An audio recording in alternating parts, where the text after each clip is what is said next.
Lunedì 7 agosto, buongiorno Sicilia, da Michele Cucuzza ed Angelo Gagliano. Oggi parleremo di vintage e oggetti e abiti di seconda mano. Incontreremo il medico di famiglia più giovane d'Italia e poi vedremo come fare esposti per avere ristori da parte di chi è rimasto senza luce o senza acqua o tutte e due nei giorni scorsi. Ma prima di tutto cominciamo da Lampedusa. Ci sono 30 dispersi in 2 naufragi che si sono verificati nelle ultime ore.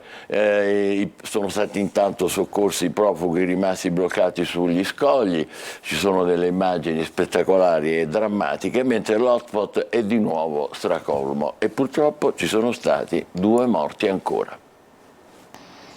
Sono terminate le operazioni di recupero dei 34 migranti, fra cui 6 donne, che per 36 ore sono rimasti bloccati sulla scogliera di Capo Ponente, dove venerdì scorso, dopo aver urtato gli scogli, è naufragato il barchino sul quale viaggiavano.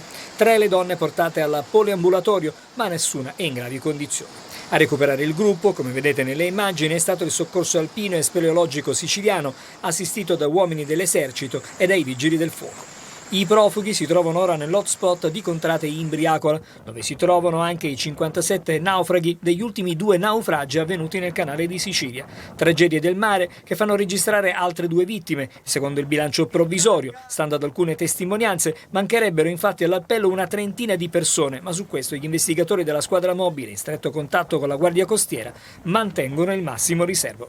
Di sicuro al molo Favarolo sono state sbarcate 2 salme. Si tratta di un bambino di 1 anno e mezzo e di una giovane donna, entrambi ivoriani, che sono stati trasferiti alla camera mortuaria del cimitero di Cala Pisana.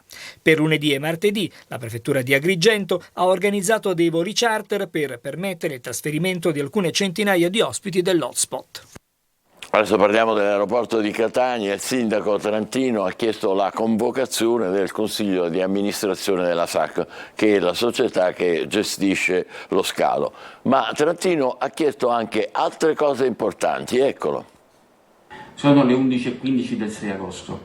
Ieri pomeriggio l'ENAC ha annunciato la riapertura del Terminal A dell'aeroporto di Catania. Non sappiamo quando tornerà a essere pienamente operativo, ma mi auguro che ciò accada immediatamente. In questi 20 lunghissimi giorni dal momento dell'incendio, la città e parte della Sicilia orientale è stata messa in ginocchio. Affittacamere, albergatori, ristoratori e tutto un indotto di una città e un'isola che vivono prevalentemente di turismo hanno patito un duro contraccolpo. Le recensioni negative di migliaia di passeggeri frustrati non sappiamo quali riflessi avranno, ma certamente ci indurranno a compiere delle azioni mirate per riscattare l'immagine dell'isola. Ma la questione è anche un'altra. Il comune di Catania e la città metropolitana detengono il 13% delle quote della società che gestisce l'aeroporto.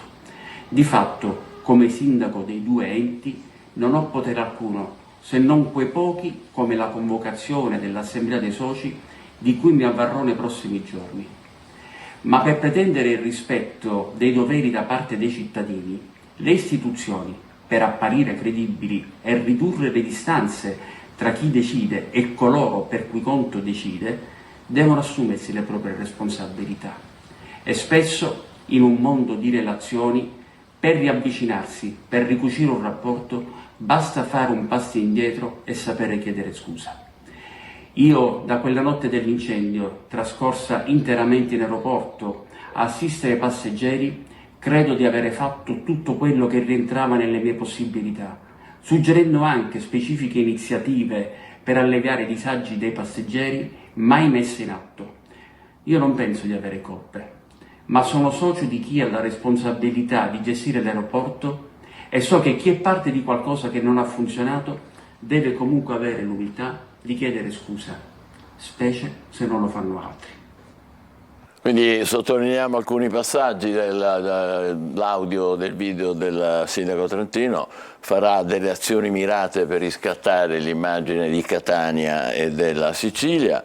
Ha ricordato che le istituzioni, per apparire credibili e ridurre le distanze tra chi decide e coloro per il loro conto che decidono, devono assumersi le proprie responsabilità.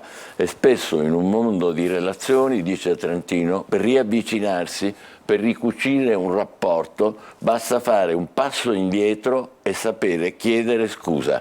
Così il sindaco di Catania. Riassumiamo adesso le vicende delle ultime ore che hanno visto la riapertura, sia pure parziale, del terminal A di Fontanarossa anticipata dall'annuncio del presidente Schifani.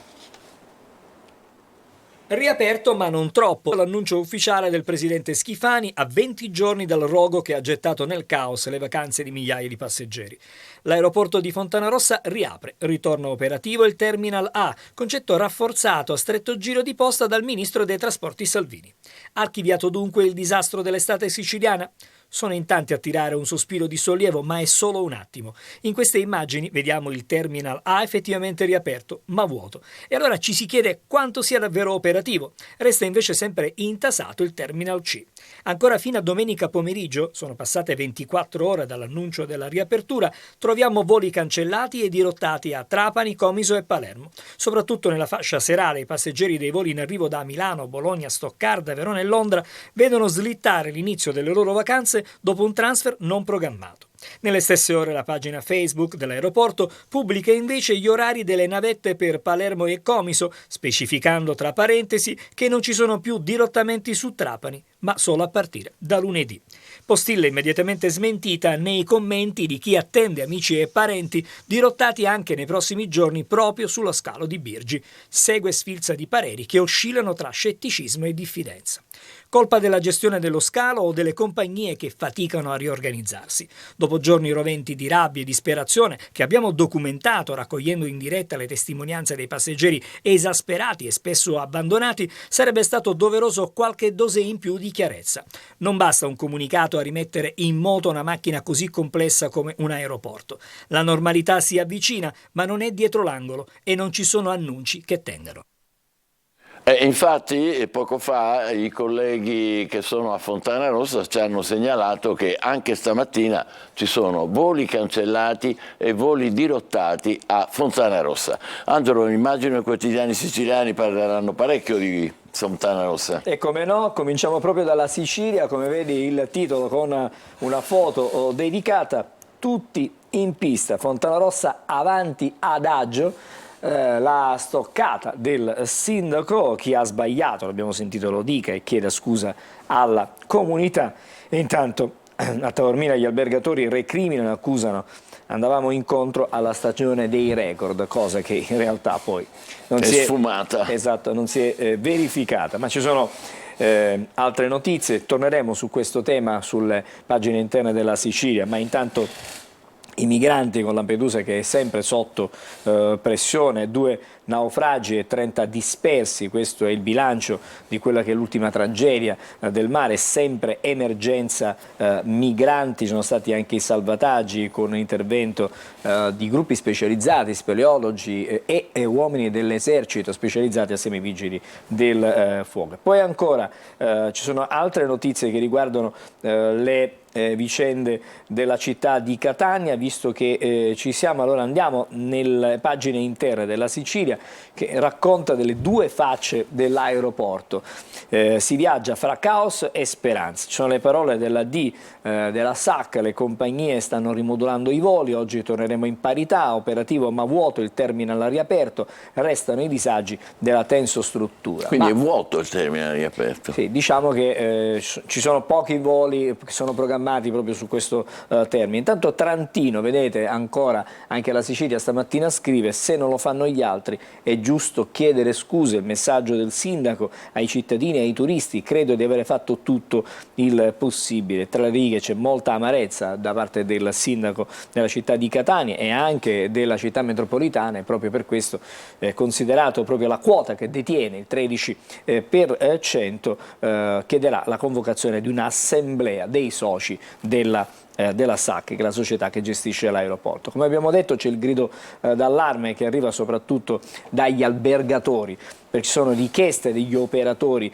perdite importanti, adesso serve un piano di difesa, l'SOS arriva da Taormina, il presidente degli albergatori sollecita un'azione congiunta, Sigonella sia messo in grado di operare se necessario per cercare di Ci fronteggiare. avevano provato, ma poi questa cosa è abortita, Diciamo non è che stato non possibile. ha sortito quelli che erano gli effetti sperati, però i dati certamente ci dicono che c'è molta sofferenza per quanto riguarda proprio il settore del turismo. E poi torniamo di nuovo alle vicende che riguardano Lampedusa, i migranti, 2 naufragi, 30 dispersi, torna l'emergenza a Lampedusa, ma ci sono 2 nuove vittime, poche le speranze di trovare ancora viva i migranti, diciamo, che sono finiti in mare, sono disperse, una trentina, parlano le testimonianze delle persone che si sono salvate. E poi ieri a Palermo sono stati ricordati anche i poliziotti Cassarà e Antiochia.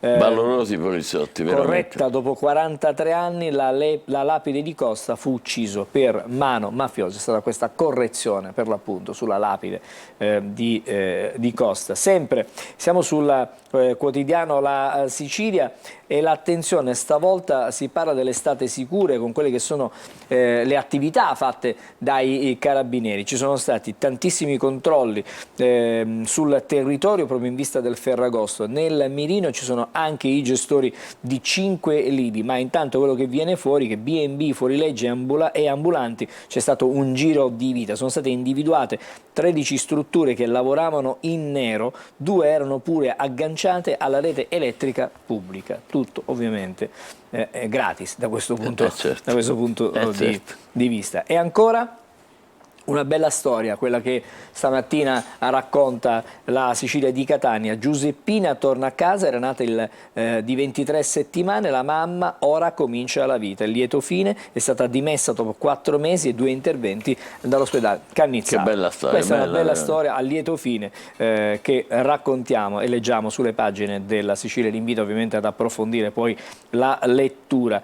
Ora siamo al giornale di Sicilia, parla di salvagente per i precari Covid, direttiva della Regione ammette alle procedure di stabilizzazione le categorie finora del tutto escluse come gli informatici e gli amministrativi che durante la pandemia sono stati molto attivi e hanno dato una grande mano, una platea di 5.000 persone.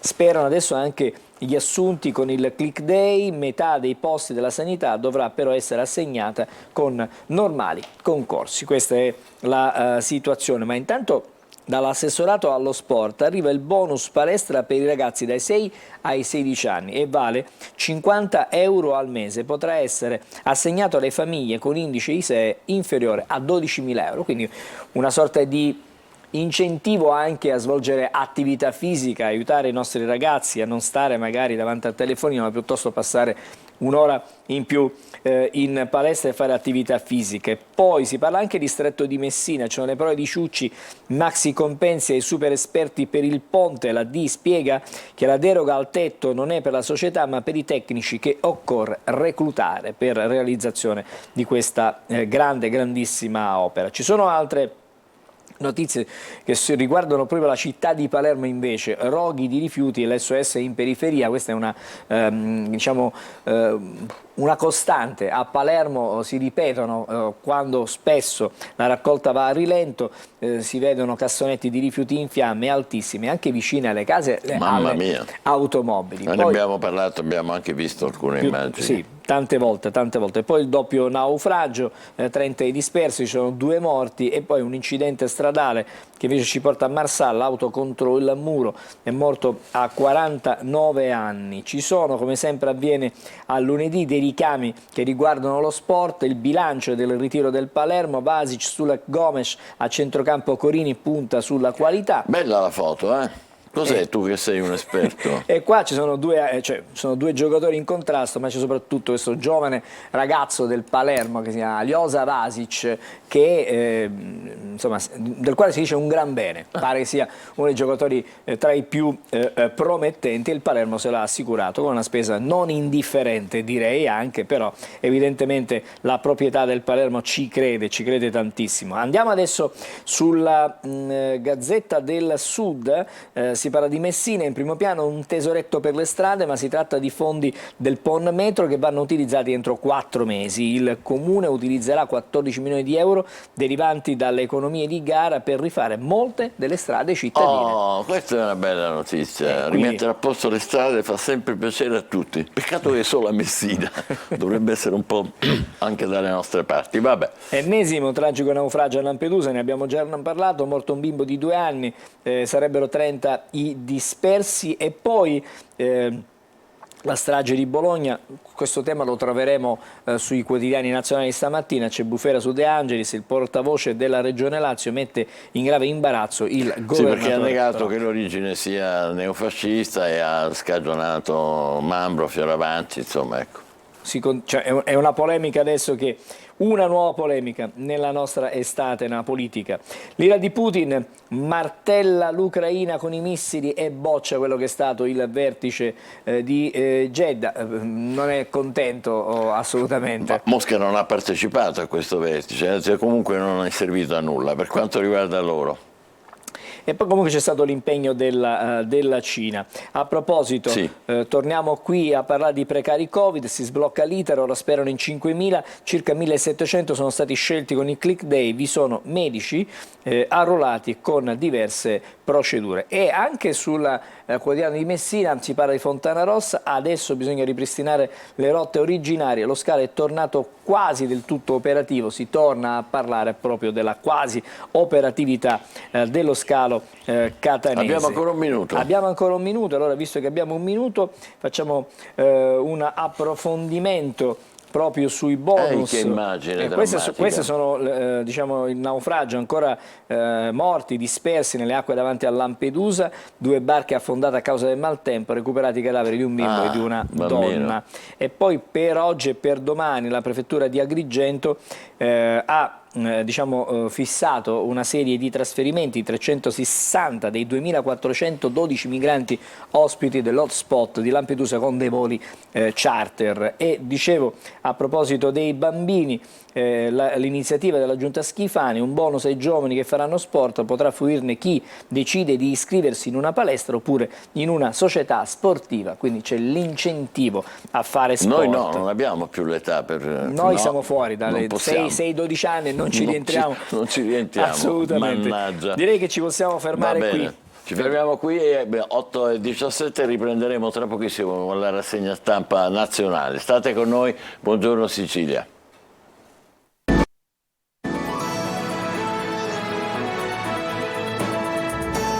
Buongiorno Sicilia da Michele Cucuzza ed Angelo Gagliano, che ora ci presenterà la rassegna stampa nazionale. Eccola qui la rassegna stampa nazionale, stamattina partiamo con il Corriere della Sera. Tantissime le notizie sulla prima del quotidiano milanese. Intanto ne abbiamo già accennato, la strage di Bologna, il caso De Angelis agita il governo, il dirigente del Lazio difende ancora i condannati, le opposizioni chiedono le dimissioni, oggi il decreto sui taxi, sugli aerei e sulle intercettazioni, quindi il Consiglio dei Ministri di oggi dovrebbe esporre una serie di provvedimenti. Anche perché poi vanno in vacanza loro. Loro. E poi foto drammatica, questa è una foto drammatica perché la Sardegna sta vivendo quello che in Sicilia abbiamo vissuto la settimana scorsa con una serie di roghi, decine di roghi in Sardegna, turisti in fuga da case e resort. Il giorno di fuoco viene raccontato per l'appunto dal Corriere della Sera. Poi c'è una storia molto brutta perché si è tolto la vita Reale Ruffino, il neopresidente di Visibile, l'ex azienda aveva rilevato le quote della società del ministro Santanchè, e il Papa invece in Portogallo, prego per la pace, non faccio spot, ha detto Papa Francesco. E poi tir contromano in autostrada, ha sfiorato Boeri, il camionista era ubriaco. A proposito, nei provvedimenti di oggi del Consiglio dei Ministri ci sarà una stretta sui piromani fino a 6 anni in cella, quindi viene richiamato, viene riportato questo dato dal Corriere. E poi una bruttissima storia di cronaca italiana, uccisa nel parco, orrore a Rovereto, sassate sulla testa per violentarla. È stato arrestato un senzatetto noto anche per altre aggressioni. Si ripetono ancora episodi davvero terribili.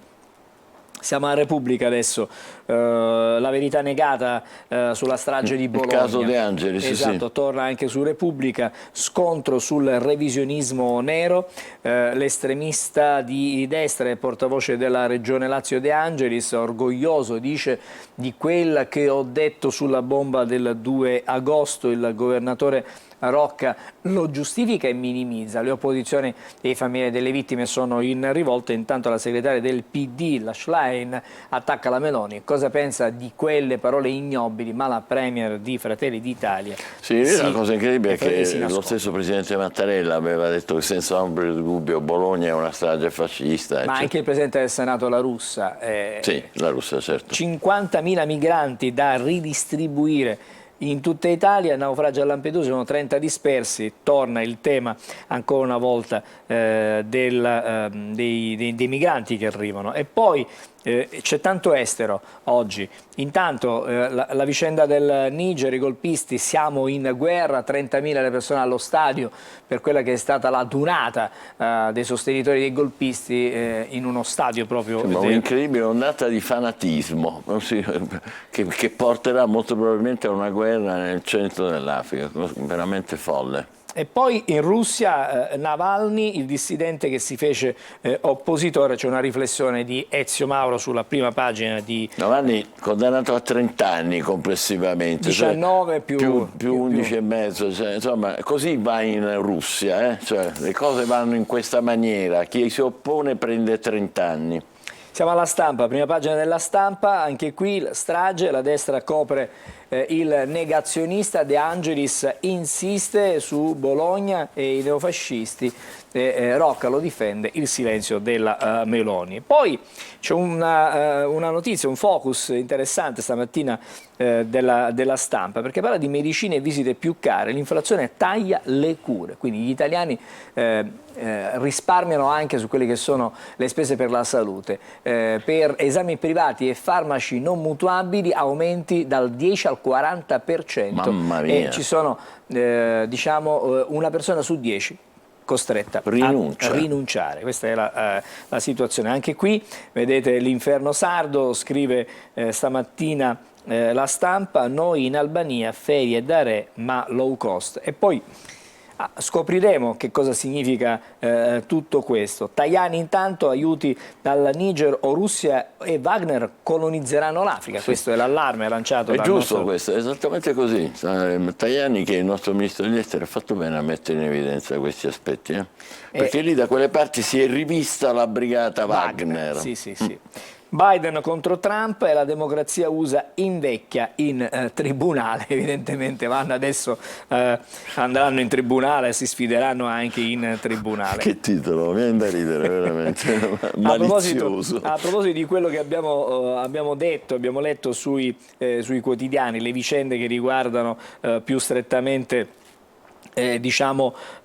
intanto la doppia mossa di Rocca, De Angelis parla per sé, del Lazio, sì. Non è lui il mio portavoce, in qualche modo non scarica comunque il giornalista, valuterò cosa fare dopo averlo incontrato. Sulla strage di Bologna le sentenze si rispettano, solidarietà a parenti e vittime. Ha cercato di mettere una pezza fra virgolette. Poi ancora, sempre pagine interne, le parole di Papa Francesco, l'abbiamo visto dalle prime pagine, a Fatima ho pregato in silenzio per la pace, un'intervista a Bergoglio di ritorno proprio dal viaggio in Portogallo. Ho chiesto alla Madonna la fine della guerra ma non volevo fare pubblicità, la salute va bene, mi hanno da poco dato i punti e ho problemi di vista. E non ho problemi di vista, insomma questo è la sua... Speriamo che stia bene, perché è veramente un leader mondiale, l'unico che abbiamo.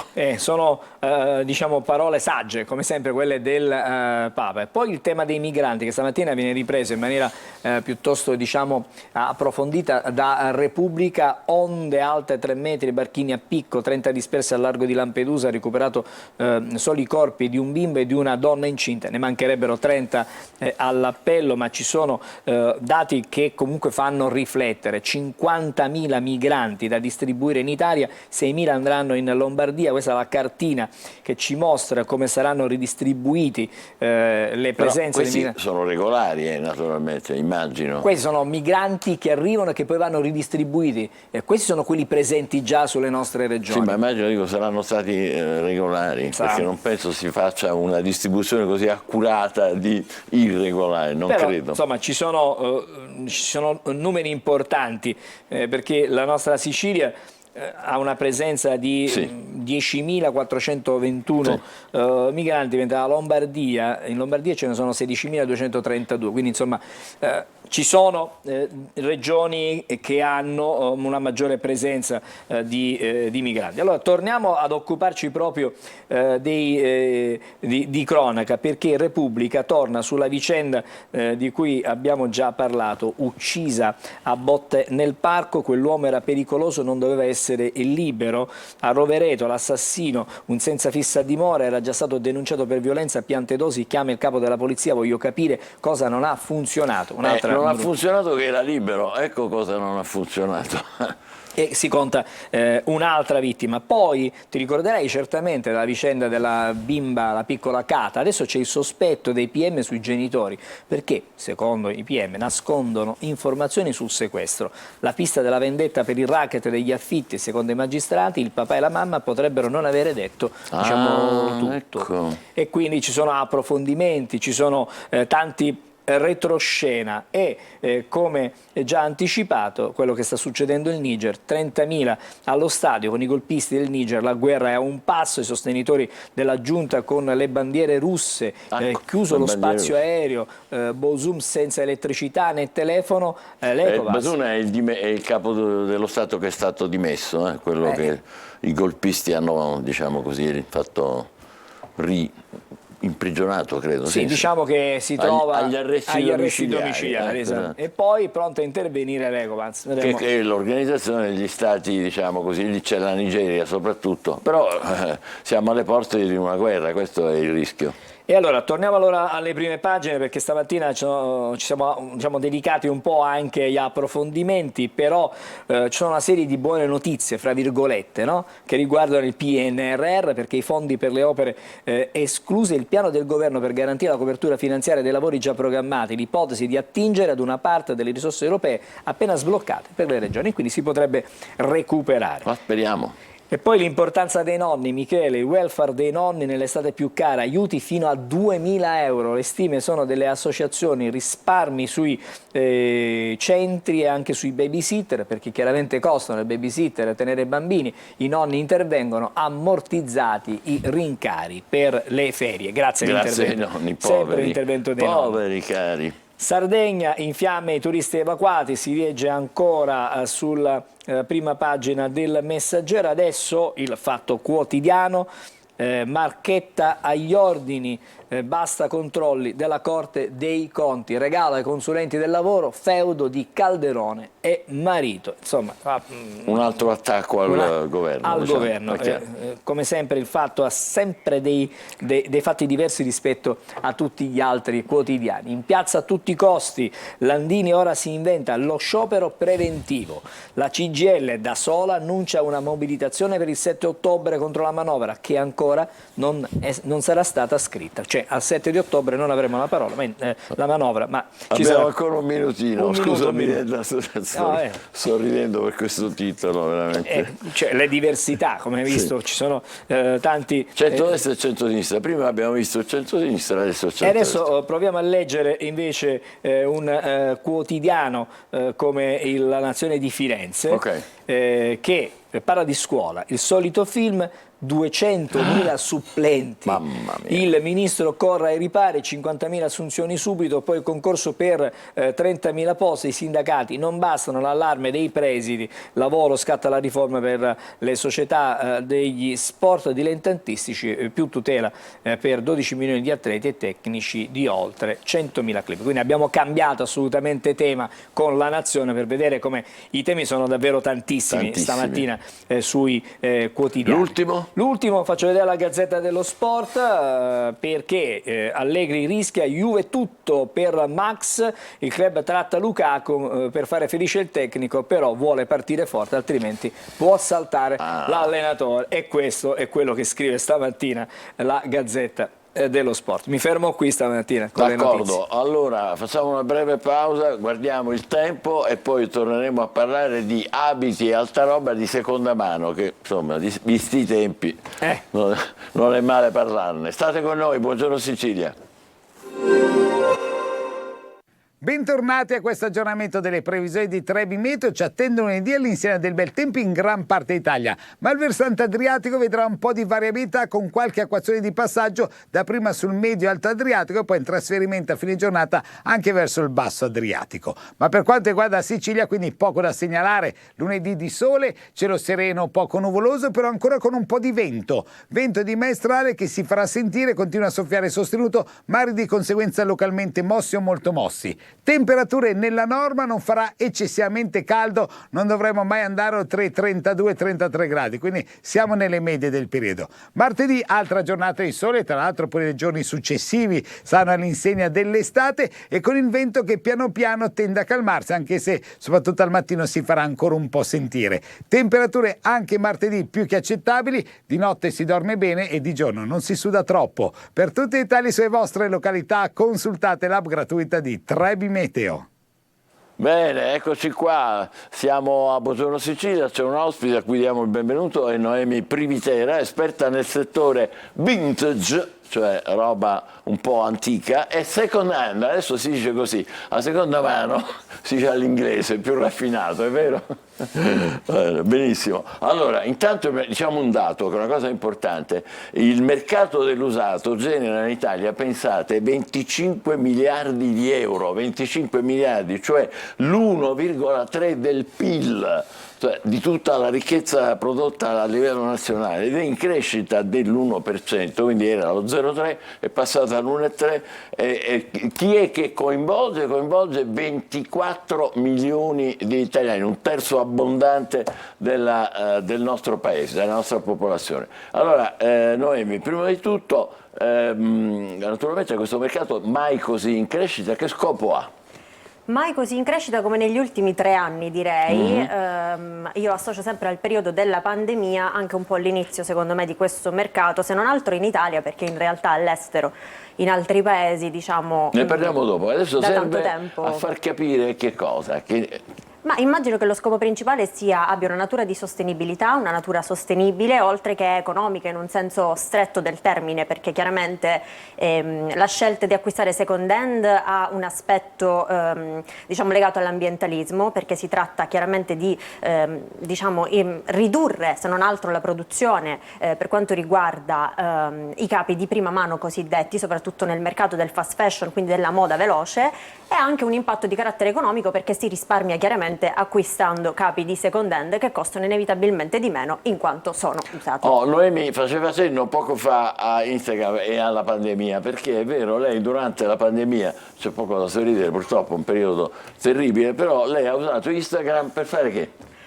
Per iniziare all'inizio a sensibilizzare un po', devo dire, rispetto all'acquisto di capi di seconda mano, in generale di articoli di seconda mano. Poi ho iniziato a comprare e a vendere, nel senso che ovviamente io in prima persona ho iniziato, diciamo, a utilizzare proprio gli articoli di seconda mano. Quindi è un'imprenditrice anche del seconda mano? Ad oggi direi di sì, cioè, mi sento di dire questo, assolutamente. Ci sono anche, io qua cito una serie di app che possono servire per svuotare i nostri armadi, quindi invece di fare spreco, ci siamo capiti, potrete tu utilizzare le pronunce giuste, Vinted, assolutamente, mi aiuti, Wallapop, subito.it, vestiario collettivo, Depop, Ribelle.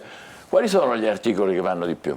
Sicuramente le cose firmate, gli articoli luxury, diciamo, quindi è vero che il second hand serve a risparmiare anche questo impatto di sostenibilità, però diciamo che poi alla fine le cose che vanno più di moda sono sempre le cose firmate, che così diciamo la gente si può permettere, tutti ci possiamo permettere diciamo di acquistare in maniera rapida e più economica. Quindi capi Di abbigliamento? lusso, sì, di lusso, borse, diciamo nell'universo femminile sicuramente più borse, capi di Borse? abbigliamento più pratici, Ah, quindi e magari noi non le uomini che scarpe. facciamo? Che ci pigliamo noi Gli uomini? uomini acquistano un sacco di borse. Borse? Sì, le donne, le immaginiamo. pochette per Ah, le esempio, pochette. Ah, assolutamente, le oppure le pochette, valigie io- da viaggio, per esempio, Angelo borsone da diceva viaggio. borse per regalarle alla Alle propria donne, probabilmente, per compagna. risparmiare. Pure, no? sì, Sì, ma cose anche. anche maschili, prettamente maschili oltre la borsa? Ma per esempio gli abiti per le cerimonie vanno molto di moda, Ah. perché sa cos'è? È l'abito o comunque in generale il capo che magari viene indossato una volta, una tantum, già. per un'occasione speciale, quindi magari che piuttosto che spendere una cifra esorbitante, questo diciamo è uno anche degli scopi del vintage, si acquista qualcosa a un prezzo più basso perché magari lo si usa una volta sola o per occasioni speciali. E magari uno poi lo fa diventare di third hand, terza mano. Io pure. anche di sesta mano, devo dire, ho fatto diventare A quanto è arrivata lei? anche a 6 mani, penso. 6 mani, secondo me. fantastico. Questo è un fenomeno internazionale. Pensate,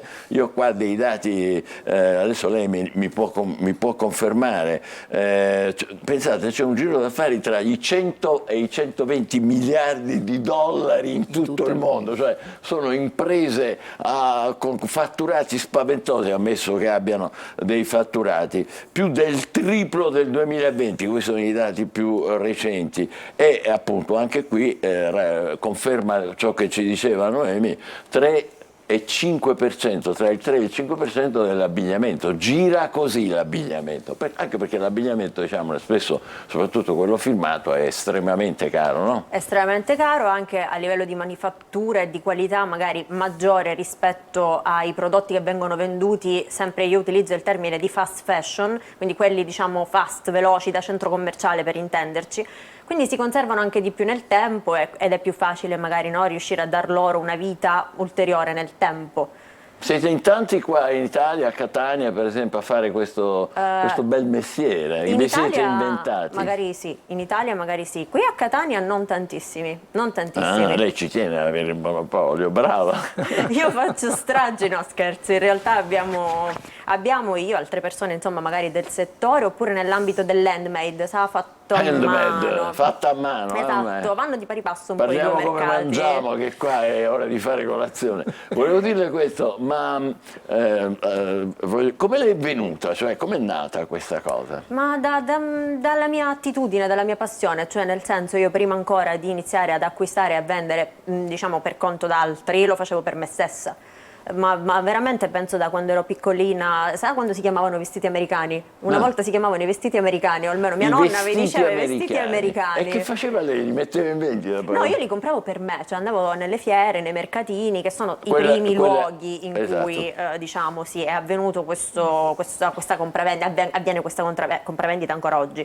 E quindi io li compravo per me, magari perché non avevo abbastanza soldi per comprare Poi è un paio di arrivata Levi's la nuovi. moda della rete e lei ha detto perché non utilizzare? Esatto. È iniziato tutto secondo me in un periodo in cui si è acuita la sensibilità anche rispetto a faccende ambientali. Ad oggi secondo me diciamo siamo in una fase acuta no? del processo di sensibilizzazione di questo fenomeno. Per fortuna, anche Sì. se ancora siamo molto indietro, si potrebbe fare di più. Esatto, però da questo punto di vista ormai è diventato trendy acquistare vintage, le grandi star ci insegnano che per esempio da ultimo il fenomeno di Barbie, l'attrice principale, la protagonista Barbie indossa capi di Chanel che diciamo, appartengono a selezioni passate, di tempi passati. Bellissimo, Sì. e viene detto nel film, io non l'ho visto. È quindi- una campagna di marketing il di film marketing, praticamente, non quindi può sì. essere- Ma voi fate una differenza però tra vintage e seconda mano o second hand, come dite voi?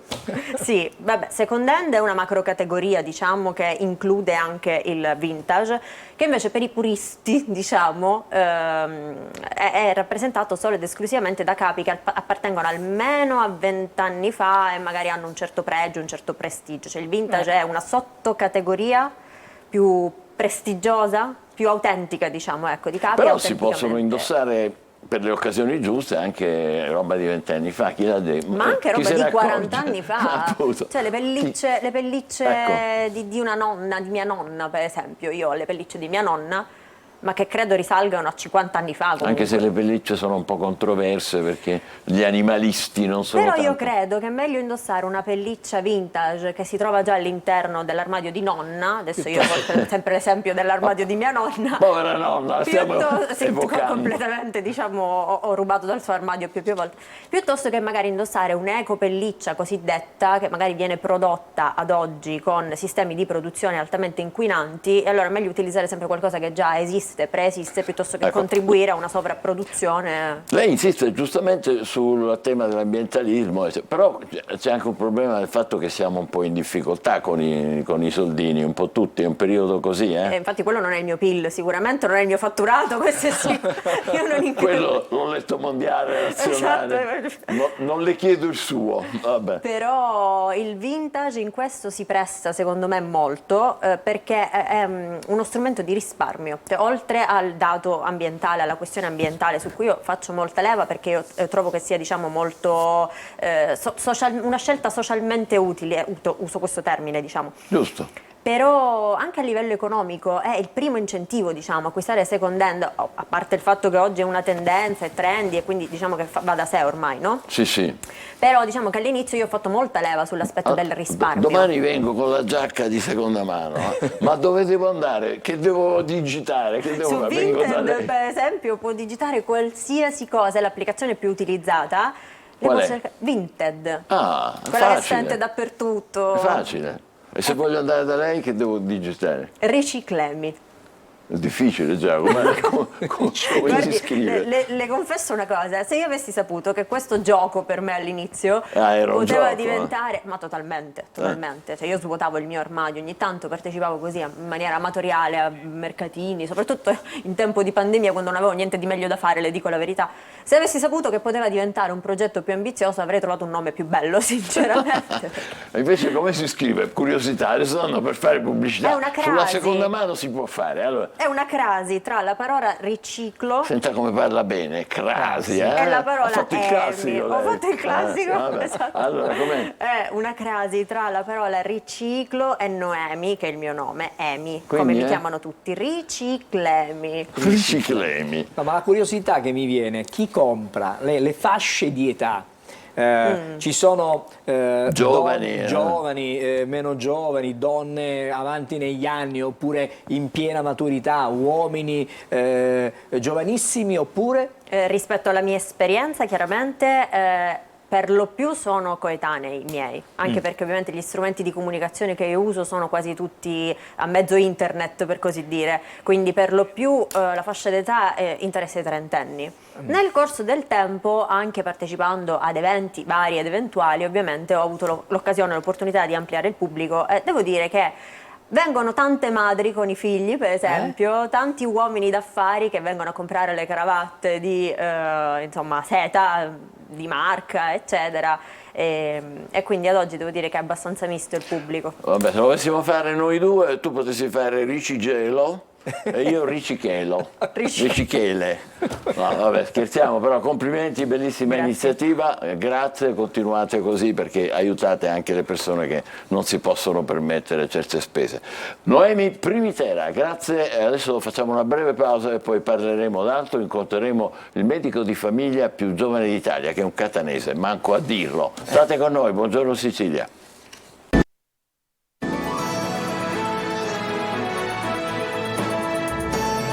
Buongiorno Sicilia, abbiamo un altro ospite, è il dottor Giorgio Pulvirenti. Ci tengo a dire dottore perché lui è il medico di famiglia più giovane d'Italia, è vero? Sì, sì. Quanti sì, anni sì. hai? Te lo posso chiedere? Ho 26 anni. 26 anni, che meraviglia.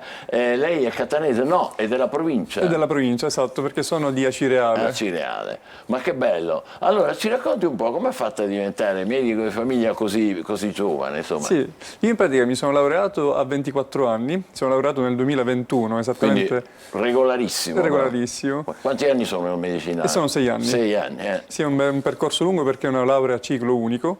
E finita la laurea ho iniziato a pensare cosa fare a livello di specialistica o corso di formazione, come in questo caso per la medicina di base.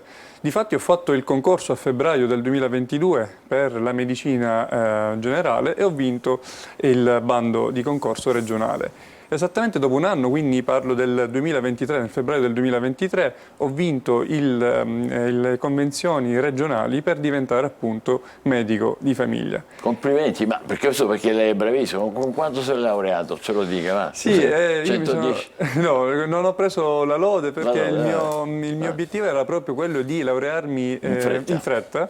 proprio per cercare di arrivare a praticare quello che ho studiato negli anni.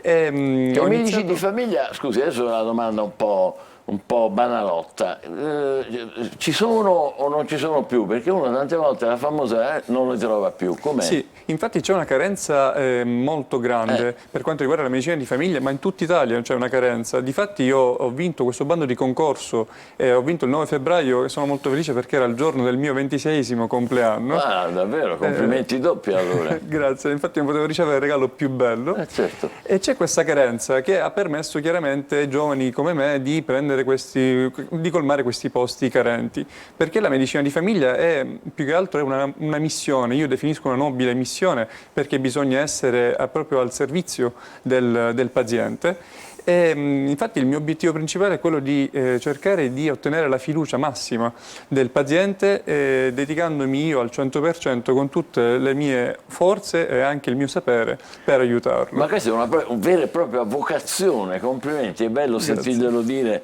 così giovane e così determinato con questa voglia. E quindi uno che fa poi? Si è aperto uno studio, tutto questo a Catania o nell'area del catanese? Sì, io esattamente sono da Cireale. E ho aperto lo studio perché poi danno delle tempistiche, l'ASP dei requisiti per aprire lo studio. Ho aperto lo studio il 18 aprile e ad oggi fresco, esattamente.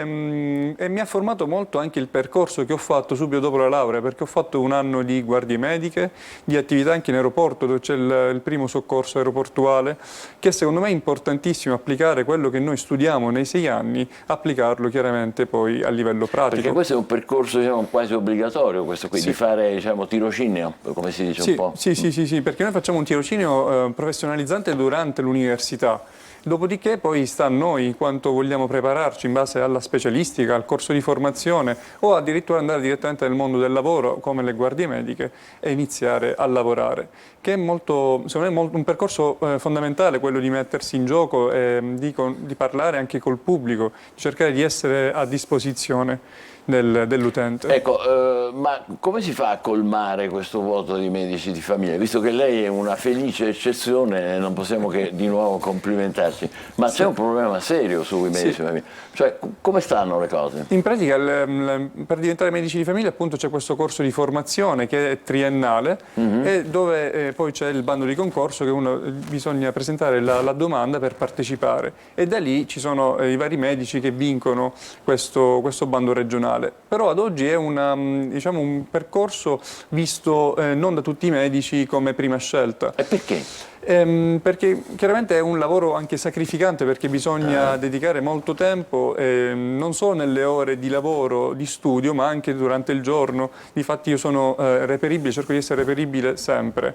Anche perché attualmente ho anche pochi pazienti, quindi mi permette facilmente di farlo, ma cercherò di farlo sempre. Che bello! E questo grazie anche alla digitalizzazione, perché uno dei miei obiettivi è proprio rendere più smart questo lavoro. Più smart, è giusto, cioè più attraente? Sì, anche grazie tramite il telefono, perché se io non sono in studio in quelle ore posso dare intanto un primo aiuto telefonicamente, poi chiaramente la visita non può essere bypassata assolutamente, quindi bisogna sempre invitare il paziente a venire in visita, ma già si può dare un inizio di terapia, un aiuto telefonicamente. Ma scusi, la domanda è un po' indiscreta, non so, spero di non violare la privacy di nessuno, ma ha già un buon numero di pazienti? Io in pratica sono partito da zero, perché chiaramente non ho genitori medici, quindi sono partito da zero e attualmente ho un centinaio di pazienti. Però, complimenti.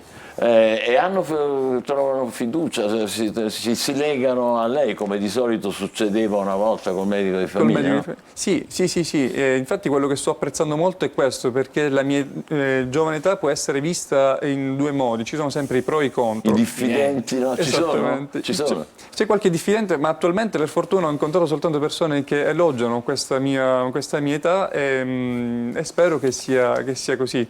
perché l'età non so, chiaramente la preparazione nel tempo, l'esperienza aiuta molto, però anche l'età di mettersi in gioco e di impiegare tutte le forze è importante. Ma lei è una felice eccezione o ci sono altri suoi colleghi giovani come lei, magari non i più giovani, ma, Sì, ma che si danno, come si vogliono dedicare a fare i medici di famiglia? Sì, ho dei colleghi appunto abbastanza giovani, infatti che saluto anche, sono molto miei amici e condivido Ci con loro. associamo al saluto perché i medici di famiglia sono importantissimi. E loro ci parli dei suoi colleghi? Che Sì, fanno? Sono noi- da queste parti o sono sparsi? Sì, noi abbiamo questo corso di formazione che svolgiamo a Catania, quindi siamo tutti di questi paesi limitrofi e anche loro sposano molto questo progetto perché è come ho detto prima, una missione, quella della medicina di famiglia e siamo tutti orgogliosi e felici. Ma scusi ancora la banalità, in tempo di internet digitale se uno il medico di famiglia come lo trova? Se non c'è la targhetta vicino casa? Sì, Come questo si è vero. Io ad esempio sono su Mio Dottore, che è un... Mio dottore, vedi, noi continuamente Cos'è, diamo un portale, indirizzi. no? È un Sì, portale, sì. sì, dove si può cercare, dove ci sono tutti i recapiti, le recensioni, cosa secondo me è molto importante anche per un medico avere delle recensioni, e un numero di Ah, telefono. come facile.it la mettete dentro? Ottimo, mi ha salvato. No, vabbè, scherzo, però sono cose serie. E poi chiaramente all'ASP, andando all'ASP del proprio distretto, nel mio caso di Acireale, compare il mio nome, il mio numero, la via, da dove poi c'è l'ufficio anagrafe dove il paziente si reca per effettuare il cambio o la scelta del medico. Facciamo un discorso un po' più generale, dottore, ed è questo qua. C'è una carenza enorme di medici, sia medici in generale, non riguarda solo la Sicilia, riguarda un po' l'intero paese, e anche infermieri. Ma questo è dovuto a che cosa? Ai blocchi all'università, ai numeri chiusi, è dovuto al fatto che non... Quali sono le ragioni? Sì, io suppongo sia principalmente anche dato dal numero chiuso, che magari non è colpa dell'università, ma delle corsi di specialistica, perché l'università apre molti ragazzi che poi successivamente diventano medici per frequentare, per iniziare questo percorso di studi. Poi è la specialistica che invece è molto restrittiva. E da lì suppongo che sia Cioè il selettiva, blocco. quindi? Sì, fin troppo selettiva, perché da lì poi che c'è il blocco formativo, ecco. perché medici siamo tanti laureati, quindi suppongo sia proprio dato dalle corse di E lì che specialistica. succede? Se uno che fa? Se rimane bloccato là, non riesce a ottenere... Lì poi ci sono molti colleghi anche che prendono delle scelte che reputano piano B o seconda, terza scelta, già. che secondo me è sbagliato. Ma in Perché... cosa consiste il piano B o la terza, seconda o terza? È perché se non si entra nella specialistica dove si vuole, si entra magari dove serve quel punteggio per entrare, o anche la città. Secondo me invece la cosa più bella è riuscire a realizzare il proprio sogno. Ad esempio il mio sogno era proprio quello della medicina generale e soprattutto di rimanere ad Acireale, mia città natale, dove appunto la medicina di base è una scelta molto territoriale. Quindi secondo me rimanere nel proprio comune è molto E per bello. i giovani in ascolto o per i genitori che hanno giovani studenti di medicina, qual è il suggerimento che lei si sente di dare per avere, come dire, non la grinta, mi veniva da dire la grinta, ma insomma diciamo, l'energia giusta che lei trasmette? Sì, intanto quello che dice la grinta è vero, perché io sono grinta è anche vero.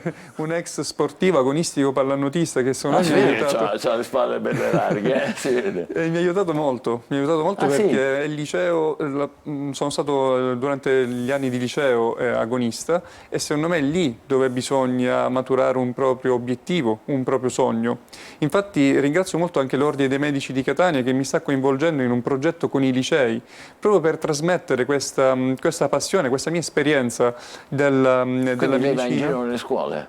Andrò sì da questo settembre. Andrà, che bello, questo insieme, grazie all'ordine Dei medici di Catania. Sì, che mi Per hanno- dire che cosa ai giovani? E chiudiamo. Sì, per dire di inseguire sempre i loro sogni, di non farsi mai scoraggiare o demotivare né da nessuno, ma neanche dal concorso, e quindi di impiegare tutte le forze, le energie per superare questo corso. Complimenti, in bocca al lupo per tutto, grazie per le belle cose che ci ha raccontato il dottor Giorgio Pulvirenti, medico di famiglia più giovane d'Italia. E guardate qua, ha fatto pallanuoto e si vede pure dal fisico, un fisichetto mica male, e dice che è utile fare attività fisica. Sì. Ma perché è utile? Cioè, poi uno dice, mamma mia, mi sforzo. Lo sport dà molta energia, fa credere anche molto in se stessi. Attualmente non sono più agonista, sono a livello amatoriale, però pratico un altro sport che si chiama CrossFit.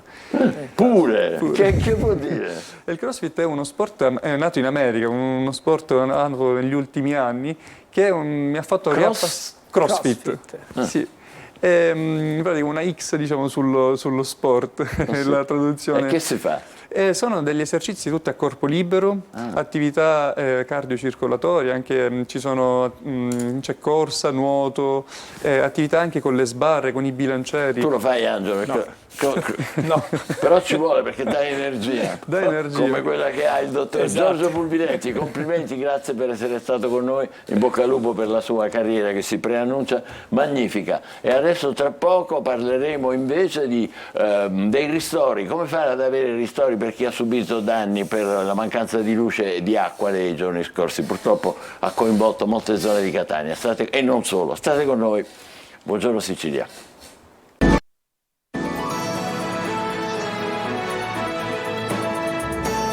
Buongiorno Sicilia, abbiamo un altro ospite, Manfredi Zammataro, che è segretario regionale dell'associazione Codici, che non riguarda i libroni per vedere gli articoli di legge, ma è il centro per i diritti del cittadino.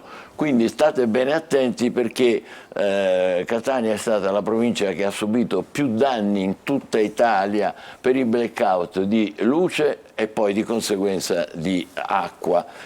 Sono danni per milioni di euro complessivamente, è vero Avvocato? Assolutamente sì, l'emergenza elettrica e di approvvigionamento energetico che ha subito la provincia di Catania non ha probabilmente pari, non può essere paragonata a nessun altro evento del recente passato, in quanto effettivamente ci sono stati casi di interruzione dell'energia elettrica superiore alle 120 ore, cittadini veramente sequestrati in casa, visite ambulatoriali che sono state rimandate all'interno degli ospedali a causa della mancata energia elettrica, situazioni al limite dell'incredibile che hanno causato danni dal punto di vista anche economico al comparto turistico e dell'accoglienza. Sì, ma abbiamo anche documentato con immagini bar, stabilimenti balneari, è vero, ristoranti, anche questi che non avevano più i frigoriferi.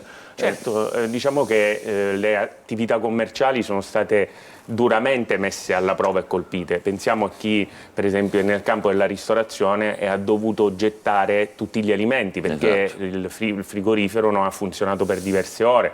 Pensiamo ad esempio ai supermercati, alle catene, alle alimentari. Pensiamo a chi organizza eventi, che si è visto dover annullare dei banchetti, dei matrimoni. In questo periodo erano tantissime le prenotazioni e che da un giorno all'altro, a causa di un problema chiaramente non imputabile all'imprenditore, ha dovuto annullare inevitabilmente tutto quello che aveva programmato. Ho amici che mi dicevano l'albergo senza luce, senza acqua, l'albergo, cioè una cosa, questo andava in giro con i telefonini per i corridoi. E a questo, oltre quindi c'è un danno in termini chiaramente di salute per molti cittadini, soprattutto pensiamo ai più fragili, che non sono stati costretti a stare senza aria condizionata, senza poter utilizzare anche i farmaci, perché è chiaro che molti farmaci salvavita devono stare conservati al fresco. Oltre al danno economico per gli imprenditori, diceva bene lei, c'è un danno all'immagine, perché è chiaro che quando ci troviamo in un momento di picco turistico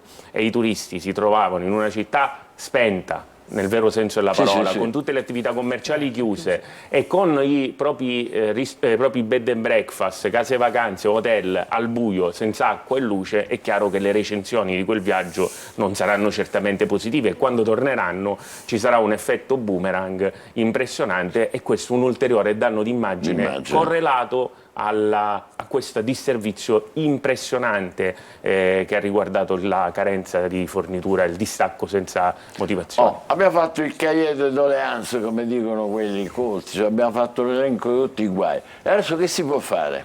Ma guardi, diciamo che la normativa in questo senso prevede nel caso di distacco senza, diciamo, un'interruzione, senza preavviso da parte del distributore, prevede degli indennizi previsti per legge che vengono erogati in forma automatica dalla legge.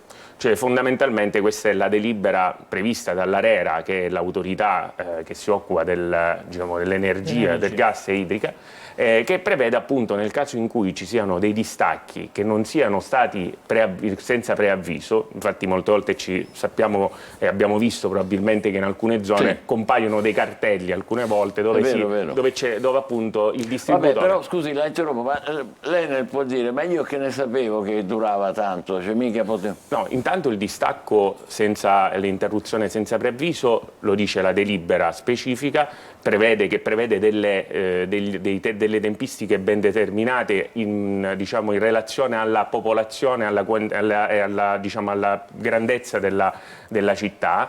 In questo caso, nel caso specifico di Catania, il distacco superiore alle 8 ore deve essere indennizzato.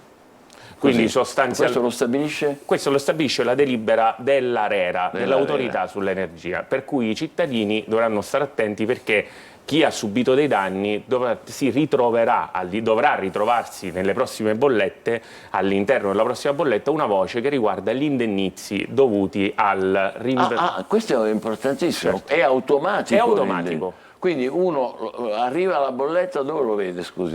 Ci sarà una voce all'interno della bolletta. Che è più bassa, diciamo, che è più bassa del solito. Diciamo normalmente più bassa. Una voce specifica di indennizi dovuti al distacco alla fornitura. Questi indennizi vengono calcolati con una tabella specifica prevista all'interno della delibera.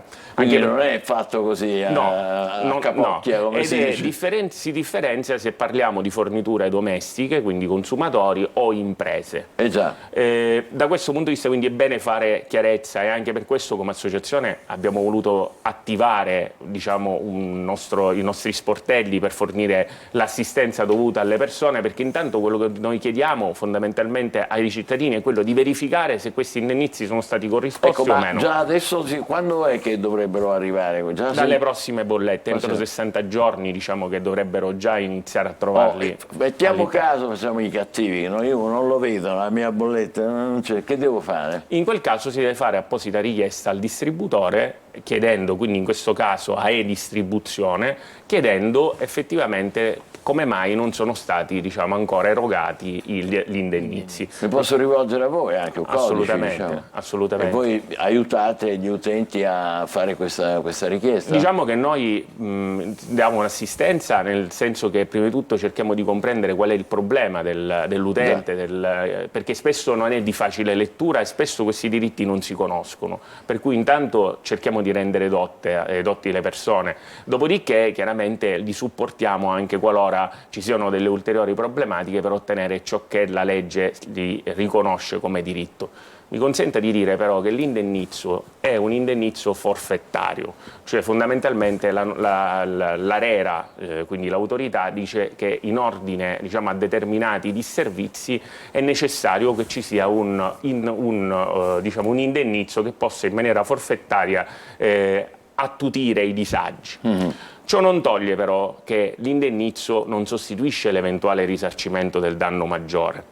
Quindi fondamentalmente colui che ha subito un danno ulteriore, che non può trovare un ristoro nell'indennizzo forfettario, può comunque attivare una procedura giudiziale dinanzi al tribunale per vedersi riconosciuti anche gli ulteriori danni. Quindi lì l'affare si complica perché sono due richieste di una è prevista per legge. Una prevista per legge. E diciamo che nello stesso termine forfettario vuol dire che è un qualcosa che diciamo forfettariamente si pensa possa ristorare. Si calcola così. È chiaro che però ci sono delle situazioni, come ad esempio persone che ci dicono di avere rovinato per esempio degli elettrodomestici importanti, oppure ad esempio persone o imprenditori che hanno avuto dei disagi o dei danni importanti che non possono trovare nel ristoro, diciamo nell'indennizzo, un ristoro complessivo ai danni. Per cui L'aver percepito l'indennizzo non sostituisce comunque o non elimina il diritto a poter chiedere il maggior danno E lì qualora provato. si va dal magistrato, causa civile, cosa Quella si è fa? una, diciamo, ci si rivolge all'autorità giudiziaria, al tribunale civile, qualora la distribuzione, il distributore non riconosca, diciamo, effettivamente il Naturalmente è danno. meglio avere assistenza, per esempio, da voi, da Codice o da altre associazioni Diciamo che dei serve, consumatori. sì, diciamo che è necessaria l'assistenza e serve comunque Un legale, no? serve comunque un legale, serve comunque naturalmente, diciamo, uno step di azioni prodromiche che servono poi ad Che vuol dire attivare tutta la, prodromiche? Cioè, che siano preliminari, che siano necessarie per Va poter bene. attivare. Adesso le faccio l'ultima domanda che è molto importante però. Perché c'è stato questo blackout generalizzato a Catania? Perché abbiamo sentito molte voci, anche chi diceva ma chi poteva mai immaginare che arrivassimo quasi a 50 gradi di temperatura con i nostri cavi che normalmente non sopportano temperature di questo genere? Che colpa ne abbiamo, dicono. Ecco. Devo dire, io rido quando sorrido quando sento dire dice, il caldo ha causato questo danno, perché dico, ognuno di noi magari ha viaggiato nella propria vita, non penso che a Dubai siano in emergenza blackout, dico, continuano ad esserci diciamo aperti locali e non leggo di queste notizie. I giornali parlano di Phoenix, Infatti, dico, dove vivono sempre a temperature altissime. Tra l'altro che le temperature si stiano alzando negli ultimi anni, anche questo è un dato mi sembra che sanno tutti e che sia ampiamente documentato. Qua il problema per cui è perché non si è previsto, perché non si sono fatti degli interventi volti a evitare situazioni come queste. Era obbligatorio farlo, vero? Era obbligatorio, ma tra l'altro è lo stesso distributore, e questa è la situazione che noi evidenziamo più grave, che all'interno di un proprio documento per quanto riguardava diciamo, una valutazione dello stato attuale delle infrastrutture, che metteva in evidenza quant'era vetusta, quant'era antica i nostri impianti di distribuzione dell'energia elettrica. Quindi, per cui era altamente prevedibile un distacco di questo genere, e questo noi ci chiediamo come mai in questi anni non sono stati fatti investimenti volti a cambiare, a modernare la linea di trasporto. Queste erano le parole che volevamo sentire, che non avevamo dubbi che fosse così, però detto da lei, avvocato, ci fa molto piacere sentirlo, a nome naturalmente di tutti gli utenti che hanno subito danni in questi giorni. Grazie mille, buon lavoro, complimenti, e adesso facciamo una pausa con una risata di insieme, a colpi di insieme. Canzone che farà stasera è una canzone del 72 che ha fatto 50 anni, un successo planetario. Lui sa cantare, sa ballare, sa recitare, riempie i palazzetti, i teatri, ed è ospite.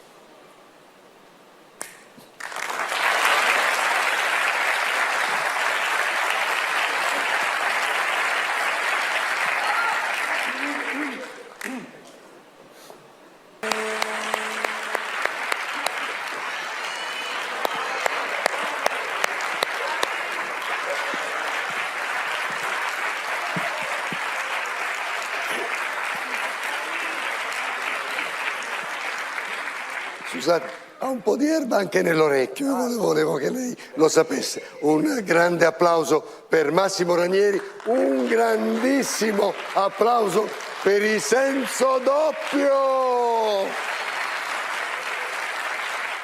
Divertentissimo, stasera alle 23, non mancate. Allora, Marco, ci sei? Buongiorno. Buongiorno. Marco Amato, oggi di chi parliamo col tuo bel caffè caldo, beato te. Sì, allora oggi parliamo di un bellissimo e di una bellona, ovvero di Tommaso Trussardi e Diane Mello. Allora, Tommaso, lunga storia familiare con la maison di moda e con una storia importante con la signora Michelle Hunziker. Tommaso Trussardi è un ariete, quindi un bravo dirigente, un capo assolutamente affermato. Diane Mello è una pesci. È curioso notare, mi incuriosiva il fatto che un ariete e un pesci sono l'inizio e la fine dello zodiaco, quindi tendenzialmente è un simbolo di rinizio. Quando le dialettiche zodiacali di questi due segni si uniscono, sembrano proprio voler ricominciare, voler portare tutto da un punto di vista evolutivo ad un azzeramento per poi farlo ripartire.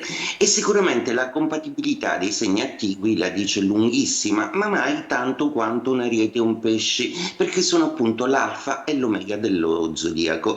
Lei ex G e fina, termine coniato appunto per indicare chi proviene da Grande Fratello. Bellissimi sicuramente entrambi, tutti e due con grande voglia di ricominciare ed reimpostare i parametri della loro vita verso qualcosa di differenti. Ci riusciranno?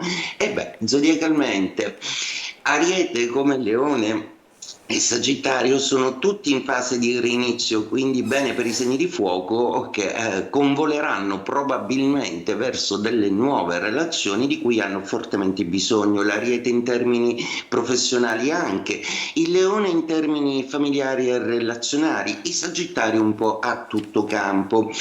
Mentre invece i pesci, quindi i segni d'acqua, pesci, Scorpione e Cancro, hanno sicuramente l'esigenza di non subire più. I pesci, ecco, stanno proprio con il loro Saturno mostrando una grande tenacia, anche una grande determinazione.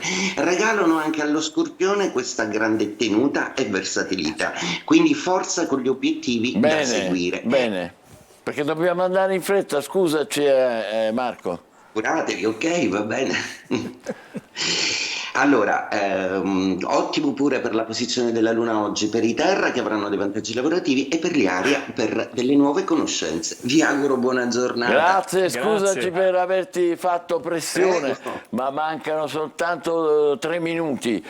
Non facciamo le news, ricordiamo soltanto che il 7 agosto di un po' di tempo fa a Firenze è cominciata la costruzione di una delle più ardite opere architettoniche della storia, cioè la cupola di Firenze di Santa Maria Maggiore del Brunelleschi. Eccola qua, ancora la gente si chiede ma come ha fatto. La mattina del 7 agosto del 1566 nei cieli di Basilea avvenne un fenomeno davvero strano, come se molte sfere nere passassero davanti al sole per poi diventare incandescenti. Ci furono moltissimi testimoni, il fatto venne riportato dalle cronache, negli anni è diventato un racconto mitico per gli ufologi che vedono in quell'evento una battaglia di dischi volanti, anche se non c'è alcuna base scientifica di questa interpretazione. E poi il 7 agosto 1794 gli agricoltori si ribellano al governo federale americano per le tasse che ha imposto su liquori e distillati. Passerà come la rivolta del whisky. Il 7 agosto è la festa nazionale della Colombia, perché viene ricordata la grande vittoria del condottiero Simón Bolívar contro gli spagnoli, avvenuta nel 1819, decisiva per ottenere l'indipendenza. Ma per cominciare bene la settimana facciamo gli auguri a un grande musicista brasiliano che oggi compie gli anni, è Caetano Veloso, certamente il più importante esponente, non con quelle immagini, il più importante esponente della bossa nova e anche promotore della musica brasiliana nel mondo, perché ha duettato, eccolo qua, con i più grandi artisti internazionali, da Peter Gabriel a tutti gli altri. Quindi ci lasciamo, ci diamo appuntamento a domani con Desde che o Samba, l'ho detto bene, fino a che il samba è samba, cantato da un altro gigante, con un altro gigante, scusate, Gilberto G. A domani, grazie, buongiorno Sicilia. A domani.